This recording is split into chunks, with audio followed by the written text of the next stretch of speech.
gardening lovelies. It's your old friend Alan Beanmulch.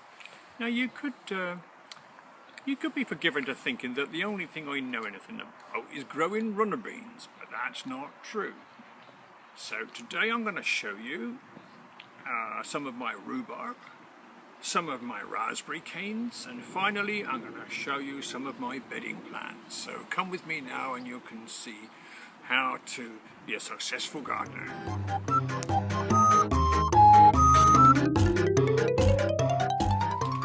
Here we are then. This is my lovely rhubarb. You know, some people call rhubarb the pie plant because it's always associated with making pies and tarts, but I think it's good for all sorts of recipes. Anyway, as you look and see, you can see what a magnificent specimen this is. And as a matter of fact, I got this tiny little plant given to me by my daughter-in-law Becky, and look what it's turned into with my great skill and loving, tender care.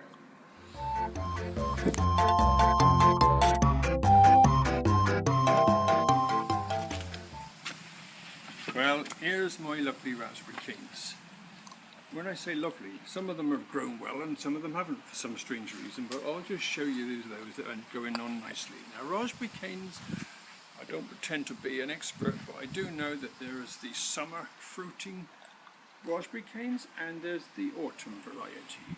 Now these are the summer variety, but the first year that you plant them, you have to let them bed in, and only in the next year do you start to pick the fruit. So here they are, and one thing you notice is that they are falling all over the place. That's because I haven't yet done what I should have done, is to put some posts and some wire round the outside to keep them standing up nice and strong. And so that's my job I'm going to do next, with the help, I hope, of Master James. Anyway, here's my raspberry canes, and they're looking fine, but it will be next year before we have some delicious raspberries. Okay then. Well, my gardening lovelies, I've come to show you my bedding plants this year. Every year, my favourite flower is the begonia. Isn't it beautiful? It always never fails to produce a beautiful show. And then the new this year is this beautiful white flower, which I'm afraid I don't know the name of. Never mind. Neither's Mrs. Beanmulch know the name of it, but never mind, it looks beautiful. And come and admire it as it grows along the wall of my garden.